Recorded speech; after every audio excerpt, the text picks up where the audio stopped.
নমস্কার, ডিজিটাল বাংলা জলপাইগুড়ি এক্সপ্রেসে আপনাদের সকলকে স্বাগত। এই মুহূর্তে আপনাদের সঙ্গে রয়েছি আমি অভিনন্দন। নজর রাখবো আজকের জলপাইগুড়ির কিছু গুরুত্বপূর্ণ খবরের দিকে। ভোটপট্টি এলাকায় আতঙ্ক কাটাতে সাধারণ মানুষের সাথে কথা বললেন পুলিশ আধিকারিকেরা। ভোটপট্টি এলাকায় এক স্কুল ছাত্রীকে শ্লীলতাহানি করার ঘটনায় রণক্ষেত্রের চেহারা নেয় গত বুধবার, আর তারপরই এলাকায় কার্যত আতঙ্কের পরিবেশ সৃষ্টি হয়। বুধবার বিকেল থেকে শুরু করে বৃহস্পতিবারও বাজারে থমথমে পরিবেশ ছিল। বেশিরভাগ দোকান বন্ধ থাকতে দেখা যায়। বাজারে তুলনামূলকভাবেও মানুষজন খুব কম দেখা গিয়েছিল। তবে ঘটনার পর ধীরে ধীরে স্বাভাবিক হচ্ছে ভোটপট্টি এলাকা। শনিবার এলাকার প্রায় অধিকাংশ দোকান খুলতে দেখা যায়। সাধারণ মানুষ আতঙ্ক কাটিয়ে বাজারমুখী হচ্ছেন।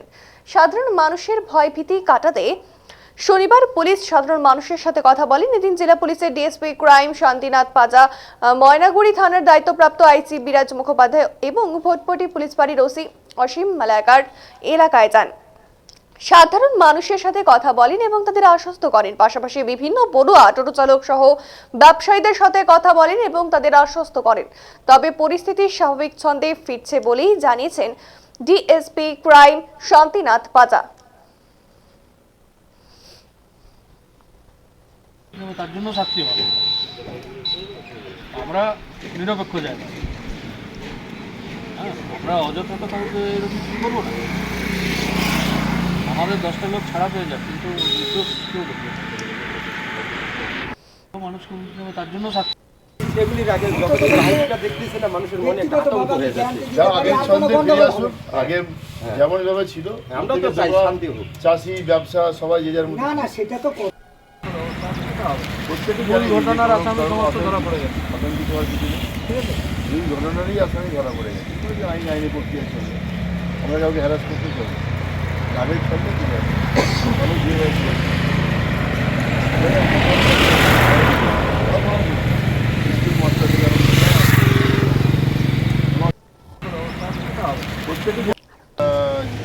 করোনাটা ঘটে এখানে কিছু অ্যারেস্ট হয়েছে। আমরা এখানে আমাদের আইসি ময়নাগুড়ি চার্জে আছেন, আমাদের আইসি ওসি ভোটপট্টি। আমরা পুলিশ টিম নিয়ে এলাকার যে দোকানদার ভাইয়েরা আছেন, মানুষজন আছেন, টোটো থেকে আরম্ভ করে সমস্ত স্তরের মানুষকে আমরা বললাম একটা ঘটনা যা আছে এখানে এখন স্বাভাবিক ছন্দে ফিরে এসছে। মানুষের মধ্যে যেন আতঙ্ক না আসে, কেউ যেন গুজব না ছড়ায়, গুজবে কান না দেয়। এখানে কোনো 144 ধারা নেই, অনেকেরা আতঙ্ক ভাবছেন। সবাই স্বাভাবিক ছন্দে ফিরেছে, আগে যেভাবে ছিল সেটা আসবে। এটা যেন আমরা প্রত্যেককে বললাম এবং মানুষের মধ্যে এটা আতঙ্ক দূর হয়ে গেছে, যাদের স্বাভাবিক ছন্দে ফিরে আছে তার জন্যই আমরা সবাইকে জানালাম। লোক আসছে যাই না তো বাজারে, আমাদের বাজারে যাওয়ার কোনো মানে এই জায়গাটায় আপনাদের যেখানে লোকজন খুব কম। মানে কি মনে করছেন, মানে আতঙ্ক কি এখনো কাটেনি? কি করে কাটে বলো তো, কি করে? পুলিশ তো আসলো, আপনাদের সাথে কথা বললো, আশ্বস্ত করলো। তা আমরা নাহলে পুলিশের সঙ্গে কথা বলতেছি, আমাদের ভয়টা কম। যারা আরো যে লোকগুলো আছে ওদেরকে, ওরা তো ভয় পাচ্ছে না। প্রথম দিন থেকে তো পুলিশ আছে এখানে। হ্যাঁ, কি নাম?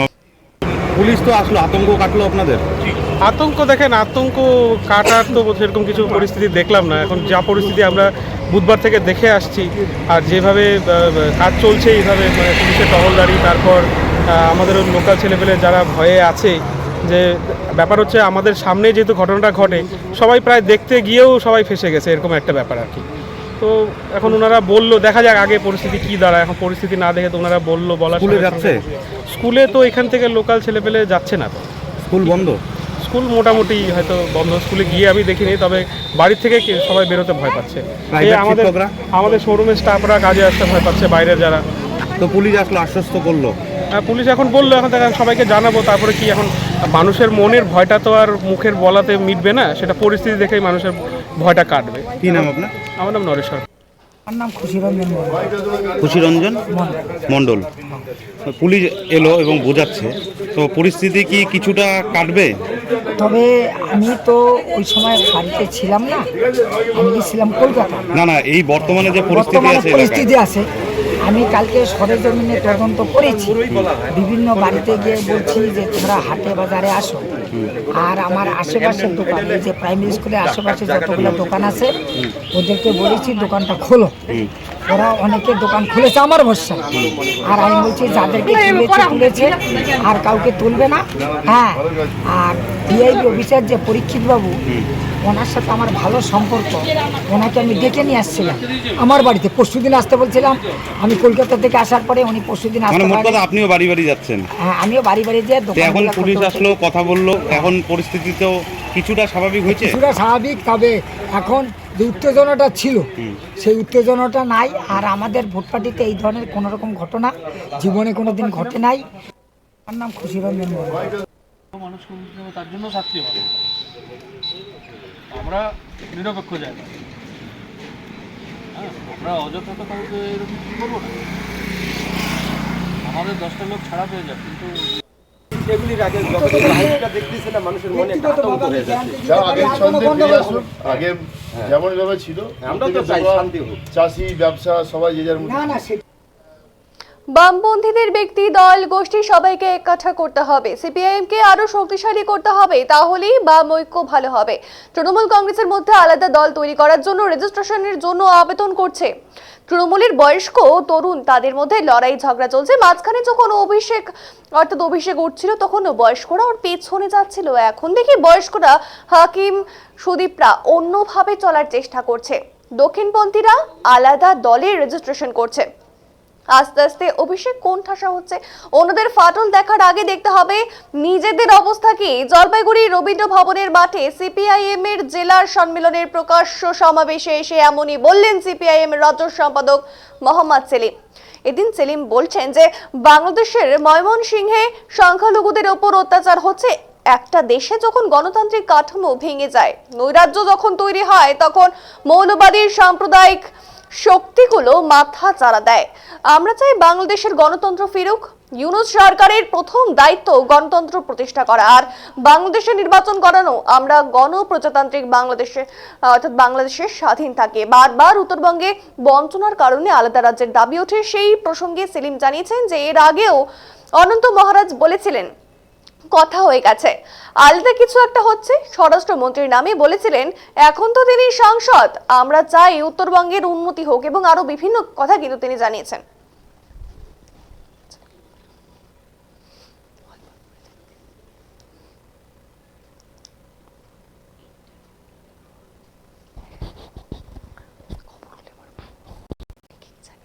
সমস্ত শক্তিকে এককাঠা করবো, তার গ্যারান্টি হচ্ছে প্রথমে বামপন্থীদের একসঙ্গে করতে হবে। বামপন্থী দল, ব্যক্তি, গোষ্ঠী। বামফ্রন্ট শক্তিশালী হবে তো সিপিআইএমকে আরও মজবুত করতে হবে, নতুন শক্তির সমাহার করতে হবে। শক্তিশালী সিপিআইএম হলেই বাম ঐক্য দৃঢ় হয়। এদেশের যেখানে যেখানে সিপিআইএম শক্তিশালী আছে সেখানে বাম ফ্রন্ট আছে বা বাম শক্তিগুলো এক জায়গায় আছে। এবং বাম শক্তি একসঙ্গে হলে যারা বাম নয় কিন্তু বিজেপি এবং তৃণমূলের এই লুটের রাজত্ব, এই তোমার কি নিজেদের মধ্যেকার যে অ্যারেঞ্জমেন্টের রাজত্ব চলছে, তার বিরুদ্ধে তারা সবাইকে আমরা একটা তৃণমূলের মধ্যে ফাটল দেখা গেছে। আমি এটা দেখেছি, একটা আলাদা দল তৈরি করার জন্য রেজিস্ট্রেশনের জন্য অ্যাপ্লাই করেছি বলেছি। তৃণমূলে যারা বয়স্ক আর যারা তরুণ তাদের মধ্যে লড়াই ঝগড়া চলছে। এবং মাঝখানে একটু অভিষেক যখন উঠছিল তখন এরা সব বয়স্করা পেছনে যাচ্ছিল। এখন আবার দেখি সুদীপ, হাকিম এরা আবার নিজের হিকমত চালানোর চেষ্টা করছে। আর ক্রমাগত হচ্ছে তোমার কি অভিষেকপন্থীরা একটু কণ্ঠাসা হচ্ছে।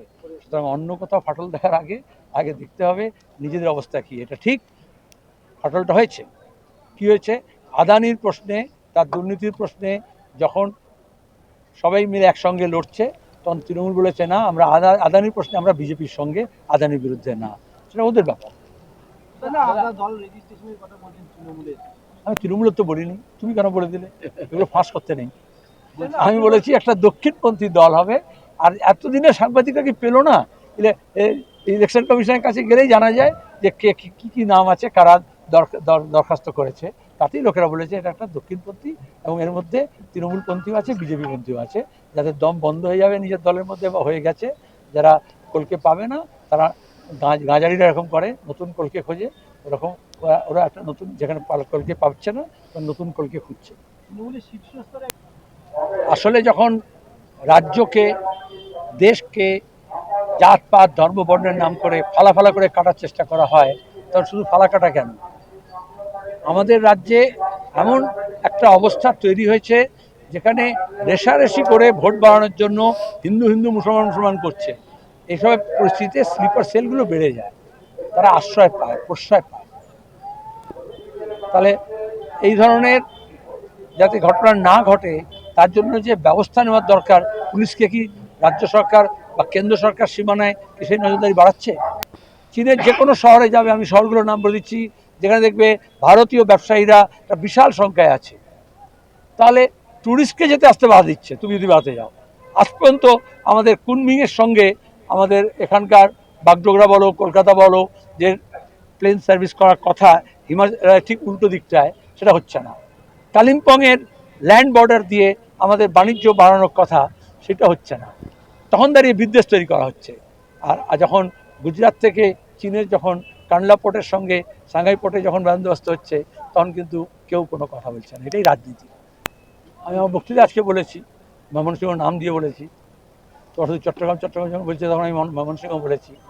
আসলে একটা দেশে গণতান্ত্রিক কাঠামো যখন ভেঙে যায়, নৈরাজ্য যখন তৈরি হয়, তখন এই মৌলবাদী সাম্প্রদায়িক শক্তিগুলো তাদের তখন এই নৈরাজ্য সৃষ্টিতে খোলা ছুট হয়, এবং সেখানে যারা সংখ্যালঘু, ধর্মীয় সংখ্যালঘু, তাদের ওপর অত্যাচার নির্যাতন অনেক বেশি বাড়ে, কারণ প্রবলের আধিপত্য দেখায় তারা, সে যে কোনো দেশেই।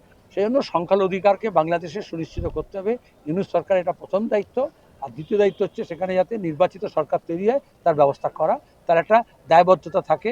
সেখানে সংখ্যাগুরু মানুষের মধ্যে বিভাজনের বদলে সবাইকে এককাট্টা করে আমরা চাই গণপ্রজাতন্ত্রী বাংলাদেশ যাতে ধর্মনিরপেক্ষ থাকে, স্বাধীন থাকে, এবং তার সঙ্গে দাঁড়িয়ে যাতে সেখানে গণতান্ত্রিক ব্যবস্থা কাঠামো মজবুত হয়। একসময় তো অনন্ত রায় বলেছিলেন, কথা হয়ে গেছে, ওনাকে নাকি প্রধানমন্ত্রী বা ওয়াজিরে আলা বা ওয়াজিরে আজম বা গভর্নর বা লেফটেন্যান্ট গভর্নর যেটা করে দেবে বলেছিল, হোম মিনিস্টারের নামে বলেছিলেন। এখন তো বিজেপির এমপি। তাহলে এদের নিজেদের গোষ্ঠীদ্বন্দ্ব, তার বদলে ওরা মানুষকে ভাগ করার চেষ্টা করছে। আমরা চাই উত্তরবঙ্গের উন্নয়ন, আমরা চাই উত্তরবঙ্গের বিভিন্ন জনগোষ্ঠী, রাজবংশী হতে পারে, নেপালি গোর্খালি হতে পারে, আদিবাসী হতে পারে, আদিবাসীদের মধ্যে নানান অংশ আছে, তাদের জনগোষ্ঠী। এই জন্য বলছি, এখানকার যারা ছিন্নমূল মানুষ এখানে এসে বসতি করেছেন তারা যাতে শান্তি থাকতে পারেন, এখানকার মুসলমান সংখ্যালঘু যারা আছে তারা যাতে নিরাপদ থাকতে পারে, এবং এটার জন্য কেন্দ্র এবং রাজ্য সরকারকে আরও সুচারুভাবে কার্য সাধন করতে হবে। পাহাড়ের সমস্যা সমাধানে দ্বিপাক্ষিক বৈঠকের কথা বলেছেন গতকাল অমিত শাহ শিলিগুড়িতে এসে। এটা মানলাম। তোমরা বলেছিলে ভিডিভিসি, মমতা ব্যানার্জি এসছেন, পাহাড়ে ঘুরেছেন, আইপ্যাডে ছবি তুলেছেন, এবং তারপরে পাহাড় হাসছে। তারপর পাহাড়ের নতুন করে সমস্যা হলো কী করে? দ্বিতীয়ত, ভোটের আগে এই প্রতিশ্রুতি দেওয়া হয়েছিল, তারা কেন করা হয়নি, কেন করা হয় না? বিজেপি পাহাড়ে যে দীর্ঘদিন ধরে এমপি পেয়ে আসছে, তো এই কথাই বলে আসছে। তাহলে আমরা চাইছি একটা long lasting peaceful political solution পাহাড়ের ক্ষেত্রে। চাহিদা অনুযায়ী কাজ নেই, উপার্জনের আশায় রাজ্যের বিভিন্ন প্রান্ত থেকে ভিন রাজ্যে পাড়ি দিচ্ছে বহু মানুষ। রাজ্যের অন্যান্য জেলার পাশাপাশি জলপাইগুড়ি জেলা থেকেও ভিন রাজ্যে কাজের উদ্দেশ্যে পাড়ি দিচ্ছে হাজার হাজার পরিযায়ী শ্রমিক। কারো পরিবারে বৃদ্ধ মা বাবা, কেউ আবার বাড়িতে স্ত্রী সন্তান রেখে রুজি রুটির টানে ভিন রাজ্যে যাচ্ছে। বাড়িঘর পরিবার ছেড়ে দল বেঁধে প্রায় প্রতি সপ্তাহে দূরপাল্লার ট্রেনে চেপে জলপাইগুড়ি জেলার বিভিন্ন ব্লক থেকে কেরল, চেন্নাই, ব্যাঙ্গালোর অর্থাৎ এই সমস্ত সহ বিভিন্ন জায়গায় কাজের উদ্দেশ্যে পাড়ি দেয় বহু পরিযায়ী শ্রমিক। অনেকে কাজ করে বাড়ি ফিরলেও অনেকে আবার সুস্থ শরীরে বাড়ি ফিরতে পারেননি। কখনো দুর্ঘটনা বা অন্য কোনো কারণে মৃত্যু হয়েছে বহু পরিযায়ী শ্রমিকের। পরবর্তীতে তাদের কফিনবন্দি দেহ বাড়িতে ফেরে। মোটা অর্থ উপার্জনের আশায় পরিবারের মুখে হাসি ফোটাতে গিয়ে এভাবে প্রাণ হারিয়েছে অনেক তরতাজা যুবক। চলতি বছরের মৃত পরিযায়ী শ্রমিকের সংখ্যাটাও কিন্তু কম নয়। এমন মৃত পরিযায়ী শ্রমিকের ভুরি ভুরি উদাহরণ রয়েছে জেলা জুড়ে। আবার সে কারণে প্রতিনিয়ত দুশ্চিন্তায় দিন কাটে পরিযায়ী শ্রমিকদের পরিবারের সদস্যদের। কিন্তু কেন ভিন রাজ্যে যাচ্ছে এখানকার শ্রমিকেরা? এর উত্তরে ভিন রাজ্যে পাড়ি দেওয়া পরিযায়ী শ্রমিক এবং তাদের পরিবারের সদস্যদের দাবি, এখানে তেমন কাজ নেই, কাজ থাকলেও মজুরি কম। বর্তমান দ্রব্যমূল্য বৃদ্ধির বাজারে একটু ভালো মন্দ জীবনযাপন করা খুব মুশকিল, তাই উপায় না পেয়ে ভিন রাজ্যে পাড়ি দিচ্ছে বাড়ির ছেলেরা। কেউ স্ত্রী সন্তান রেখে পাড়ি দিচ্ছে ভিন রাজ্যে, কেউ আবার বৃদ্ধ বাবা মাকে বাড়িতে রেখেই কাজ করছে ভিন রাজ্যে। এমনকি বাড়িতে কেউ অসুস্থ হলেও দেখার কিন্তু উপায় নেই। এরা দল বেঁধে ফেরে ভোটের সময়।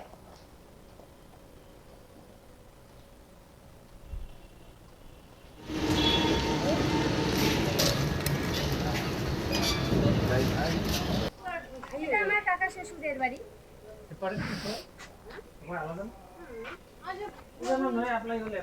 যাচ্ছেন আপনি আমি জটাশর থেকে চেন্নাইতে যাচ্ছি কি জন্য?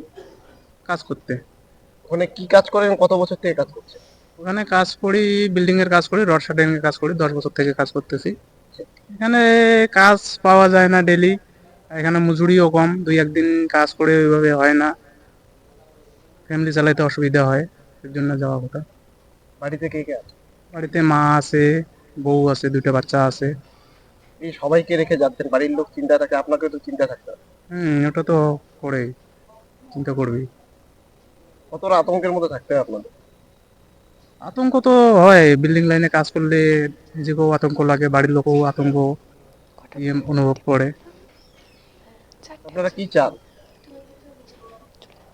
চাই বলতে কি, বাড়ির এদিকে কাজ করে সংসার চালানো অসম্ভব, এর জন্য একটু রিস্ক নিয়ে যাইতে হয়।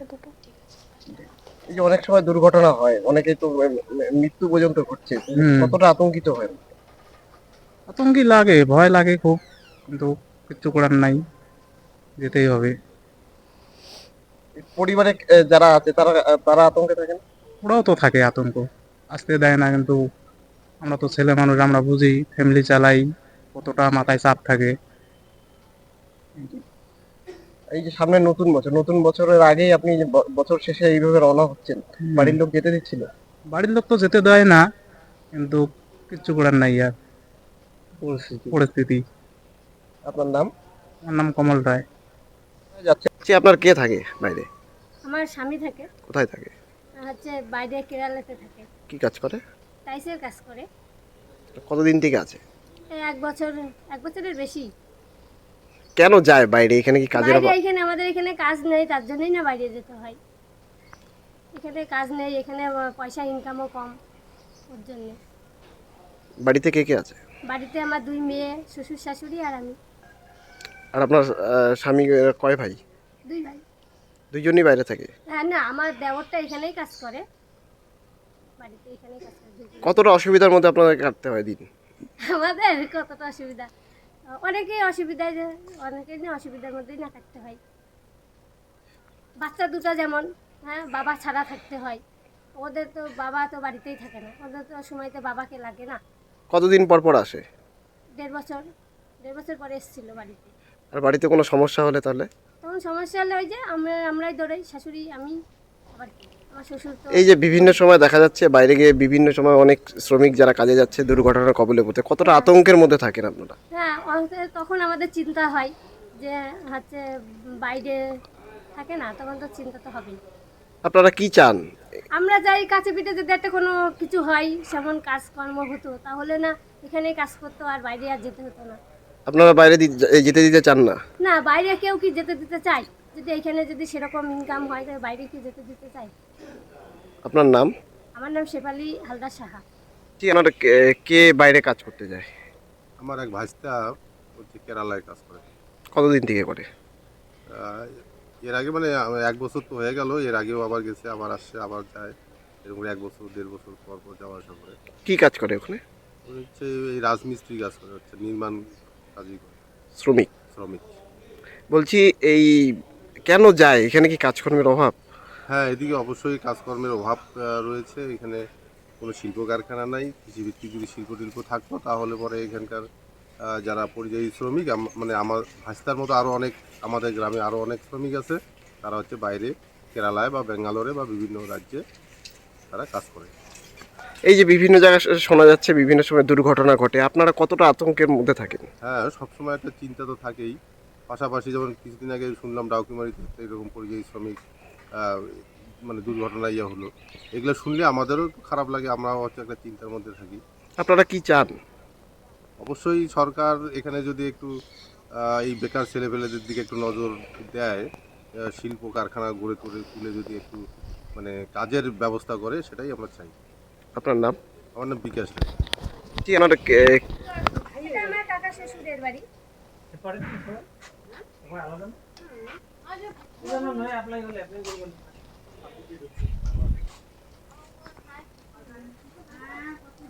কতবার কি নিয়ে যায় কোনো কিছুই যাই না।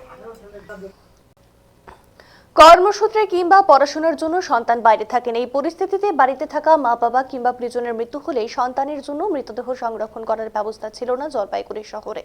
এর জেরে খুবই সমস্যা দেখা যেত প্রায় দিনই। অবশ্যই রোটারি ক্লাব করলা ভ্যালি জলপাইগুড়ি এবং জলপাইগুড়ি ওয়েলফেয়ার অর্গানাইজেশনের সহযোগিতায় জলপাইগুড়িতে উদ্বোধন হলো মৃতদেহ সংরক্ষণ করে রাখার ব্যবস্থা।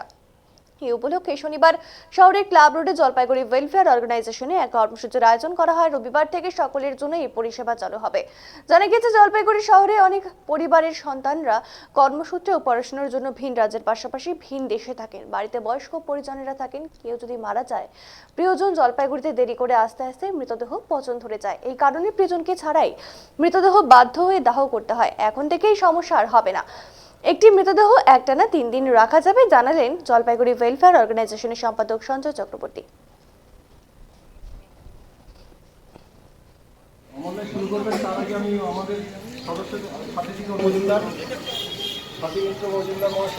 এটা অনেকটাই কাজে লাগবে, কারণ আমরা সবাই জানি যে যখন কেউ কখনো কারো প্রিয়জনকে হারায় এবং সেই প্রিয়জনের যখন তার ক্লোজ আত্মীয়রা হয়তো সে শহরের বাইরে আছে, তো সে স্বাভাবিকভাবে তার প্রিয়জনকে দেখতে চাইবে শেষ দেখা। তো এই ফ্রিজারের চিন্তাভাবনা আমাদের সেই কথাগুলো মাথায় রেখেই নিয়ে নেওয়া হয়েছিল। তো এই ফ্রিজারে বডি 3 দিন অবধি সংরক্ষণ থাকবে। তো এই উদ্দেশ্য নিয়ে আমাদের এই ফ্রিজারের অবশ্যই আমাদের এটা কোনো প্রফিট মেকিং ব্যাপার নেই। আমরা এমনি মিনিমাম একটা টাকা ধার্য করেছি 700 টাকা, সেটা মেনটেনেন্স এবং যিনি এই মেশিনটি রক্ষণাবেক্ষণ করবেন তার স্যালারি বাবদ 700 টাকা আমরা ধার্য করেছি। কিন্তু যদি কোনো গরিব মানুষ থাকে বা কোনো স্পেশাল কিছু ব্যাপার থাকে তাহলে অবশ্যই সেটা ফ্রিতেও সম্ভব হবে। আপনার নাম পরিচয় বলুন। আমার নাম সুজয় রায়, আমি প্রেসিডেন্ট রোটারি ক্লাব করলা ভ্যালি। রোটারি ক্লাব করলা ভ্যালি জলপাইগুড়ি, লায়ন্স ক্লাব এবং জলপাইগুড়ি অর্গানাইজেশন দীর্ঘদিন একসঙ্গে কাজ করছি। এই কাজের ফাঁকে হঠাৎ করে একদিনকে আমাকে প্রস্তাব দেওয়া হলো যে রোটারি ক্লাব থেকে তারা একটা ইলেকট্রিক্যাল ফ্রিজার কিনবেন, সেটা ওয়েলফেয়ারের মাধ্যমে যদি চালানো যায়। আমরা সাথে সাথে আলোচনা করে সিদ্ধান্ত নিই যে আমরা আমাদের এখানে রাখবো। সেটারই আজকে নতুন উদ্বোধন হলো। কালকের থেকে আমরা মানুষকে দিতে পারবো একটা ইলেকট্রিক্যাল ফ্রিজার। একজন মানুষের মৃতদেহকে আমরা 3 দিন পর্যন্ত এটা রাখা যেতে পারে। 3 দিন 4 দিন রাখা যাবে। তাহলে তাতে কি হবে, যে সমস্ত ঘরের ছেলেমেয়েরা বাইরে চাকরি করেন বা পড়াশোনার জন্য গেছে, তারা তাদের নিকট আত্মীয়কে খুব দেখার জন্য 3-4 দিন অপেক্ষা করে আসলেও অসুবিধা হবে না। এটা মূল্য কত রেখেছেন আপনার? আমরা রেখেছি 700 টাকা করে রেখেছি প্রতিদিনের জন্য। তারপর যদি কেউ টাকা দিতে না পারে তাহলে সেটা বিনা পয়সা করা যাবে। আপাতত আমাদের এটা ঠিক করেছি, এখান থেকে তার যারা নিয়ে যাবে সযত্নে নিয়ে যাবে এবং নিয়ে আসবে এবং প্রতিদিন 700 টাকার বিনিময়ে এই পরিষেবাটা দেওয়া হবে। রোটারি ক্লাব প্রথমে আমাদের শুরু করবেন, তার আগে আমি আমাদের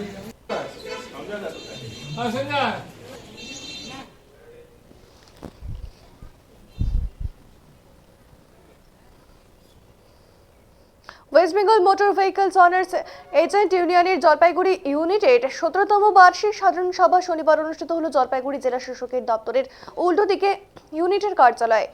এই দিনের সাধারণ সভায় জলপাইগুড়ি ইউনিটের প্রতিনিধিরা উপস্থিত ছিলেন। ইউনিয়নের দাবি কর্মীদের আরটিও দপ্তরে বসার জায়গার ব্যবস্থা করা, আরটিও ও বোর্ডে একজন করে প্রতিনিধি রাখতে হবে, এজেন্সি লাইসেন্স প্রদান সহ মোট 4 দফা সহ অন্যান্য দাবি দেওয়া। আর এছাড়াও বার্ষিক সাধারণ সভায় আগামী দিনের সংগঠনের শ্রীবৃদ্ধি হবে, সেই সব বিষয় নিয়ে উপস্থিত নেতৃত্বরা মূল্যবান বক্তব্য রাখেন। এদিন উপস্থিত ছিলেন ইউনিয়নের রাজ্য সভাপতি মনোজ ঝা, রাজ্য সম্পাদক প্রদীপ কুমার সাহা, রাজ্য সহ সম্পাদক মানিক কুমার সাহা, জেলা সভাপতি সুকুমার বোস সহ অন্যান্যরা।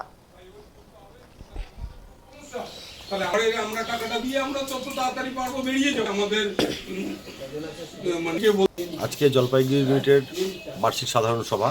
আমার নাম Manoj Jha, West Bengal motor vehicles owners agents ইউনিয়নের রাজ্য সভাপতি। আজকে মূলত যেহেতু অ্যানুয়াল জেনারেল মিটিং বার্ষিক সাধারণ সভা, স্বাভাবিকভাবে আমাদের সারা বৎসরের জন্য একজন সম্পাদক নির্বাচন এই জেলায় হয়নি, এখন একজন মারা গেছেন সুশীলবাবু। তার পরিবর্তে আজকে সম্পাদক নির্বাচন আছে এবং আগামী দিনে কি করে সংগঠনের শ্রীবৃদ্ধি হবে, কি করে আমরা যে সমস্ত গাড়ি মালিক প্রতিনিধির কাজ করি তাদের কি করে কাজের অগ্রগতি আনা যাবে সেই সম্বন্ধে আলোচনা চলছে। এবং মূলত আমাদের যে মূল 4টে দাবি, সেই দাবিটাকে জোরালোভাবে রাখার জন্য যে আমাদের আরটিও দপ্তরে বসার একটা ব্যবস্থা করতে হবে, আরটিও বোর্ডের সদস্য হিসেবে একজন প্রতিনিধি আমাদের পক্ষ থেকে রাখতে হবে, আমাদের এজেন্সি লাইসেন্স দিতে হবে। অর্থাৎ এই ধরনের আমাদের যে মূল 4টে দাবিগুলো আছে, সেই দাবিগুলোকে আমরা সামনে সরকারের কাছে তুলে ধরার জন্য বিভিন্ন জেলায় বিভিন্ন রকমভাবে আমরা এরকম আছে এই গোটা মাস এবং মার্চ পর্যন্ত আমরা সাধারণ মিটিং করব। তারপরে আমরা আমাদের দাবিগুলো নিয়ে বিভিন্ন জেলায় বিভিন্ন আরটিও দপ্তরে গিয়ে আমরা বসার জায়গার অভাব বারবারই দেখা একদম আমাদের বসার জায়গার অভাব বলতে দেখুন, আমরা যেহেতু গাড়ি মালিক প্রতিনিধিত্ব পেশায় কাজ করি, সরকার যখন আমাকে West Bengal motor vehicles owners agents union register under trade union act 1926-এ যদি আমাকে প্রতিনিধি পেশায় কাজের স্বীকৃতি দিয়ে থাকেন, তাহলে আমাকে বসার জায়গা দিচ্ছেন না কেন? সমস্যা আমি না মিটলে আগামী দিনে আপনাদের আমরা তীব্রতর আন্দোলনের দিকে যাচ্ছি। আপনার নাম পরিচয় দেবেন? Manoj Jha, West Bengal motor vehicles owners ইউনিয়নের রাজ্য সভাপতি।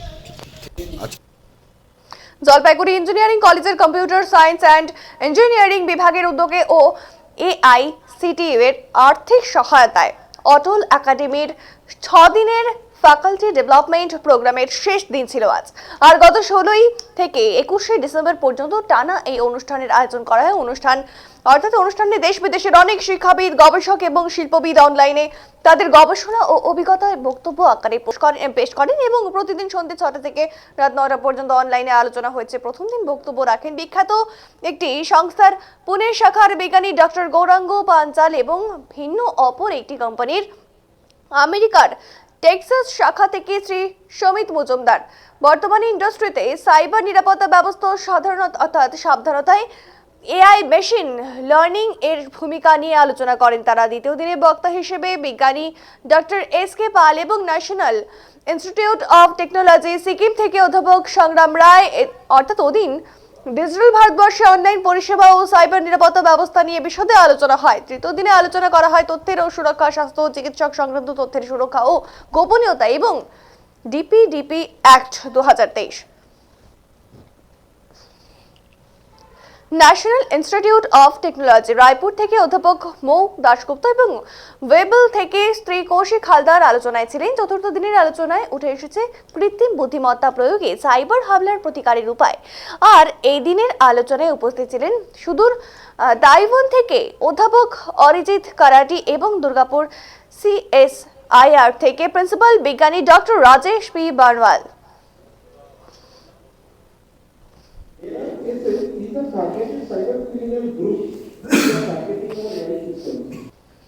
এটা হচ্ছে আমাদের একটা AICTE sponsored faculty development programme, যেটা AICTE training and learning academy থেকে স্যাংশন করেছে আর কি। পুরো ফান্ডিংটা AICTE করছে। এটা হচ্ছে 6 দিন ব্যাপী একটি ফ্যাকাল্টি ডেভেলপমেন্ট প্রোগ্রাম এবং এই প্রোগ্রামটি পুরোটাই অনলাইনে হচ্ছে।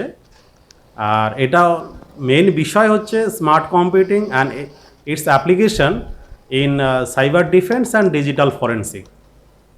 কাদেরকে নিয়ে মূলত এই ফ্যাকাল্টি হচ্ছে একটু বলবেন?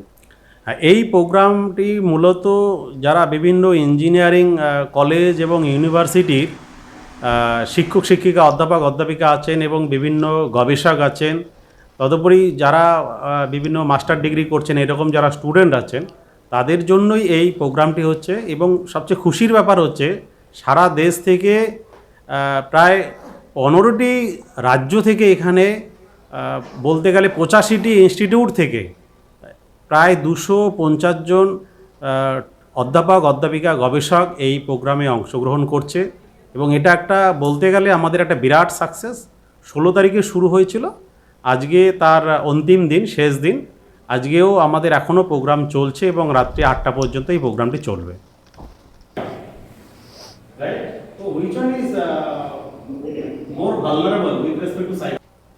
বিনামূল্যে স্বাস্থ্য পরীক্ষা শিবির ময়নাগুড়ি জোরপাকড়ি এলাকায় গ্রামের অসহায় মানুষদের উন্নত চিকিৎসা পরিষেবা দেওয়া দীর্ঘদিন থেকেই কাজ করে চলেছেন প্রজেক্ট সেতু ফাউন্ডেশন ট্রাস্ট নামের এক স্বেচ্ছাসেবী সংগঠন। তাদের উদ্যোগে শনিবার জোরপাকড়ি আব্দুল গনি উচ্চ বিদ্যালয়ে এক বিনামূল্যে স্বাস্থ্য পরীক্ষা শিবিরের আয়োজন করা হয়। পাশাপাশি স্বাস্থ্য বিষয়ক এক সচেতনতা শিবির করা হয়। মূলত মোবাইল ফোন ব্যবহারের সদ্গুণ নিয়ে আলোচনা করা হয়, যেখানে স্কুলের ছাত্রছাত্রীরা অংশ নেন এবং উপস্থিত ছিলেন বিদ্যালয়ের শিক্ষক শিক্ষিকারাও। এদিন স্বাস্থ্য শিবিরের পাশাপাশি বিনামূল্যে স্বাস্থ্য পরীক্ষা শিবির করা হয়, যেখানে প্রয়োজন মতো বিনামূল্যে ওষুধপত্র তুলে দেওয়া হয়।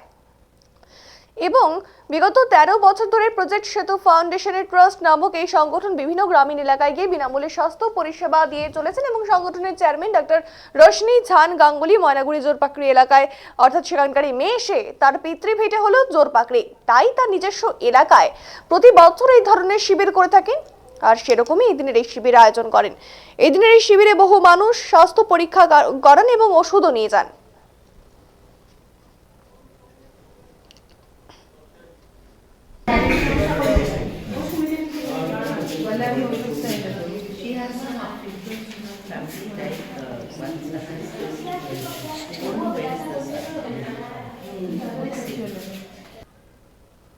এখনকার মতো এই পর্যন্তই। জলপাইগুড়ি জেলার সমস্ত খবর দেখতে চোখ রাখুন ডিজিটাল বাংলার পর্দায়। ডিজিটাল বাংলা এবং প্রতিদিন সন্ধ্যে 7টায় কিন্তু নজর রাখতে হবে। ডিজিটাল বাংলা আগে ভাগে সবার আগে।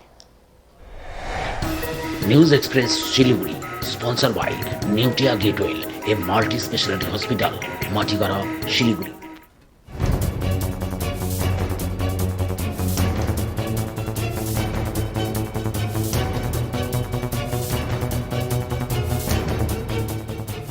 শিলিগুড়ি সমতল, পাহাড়, রাজনৈতিক অরাজনৈতিক, বিনোদন, ব্যবসা, স্বাস্থ্য, খেলাধুলো, সমস্ত খবর দেখতে চোখ রাখুন নিউজ এক্সপ্রেস শিলিগুড়ি প্রতিদিন রাত 8টায় ডিজিটাল বাংলার পর্দায়।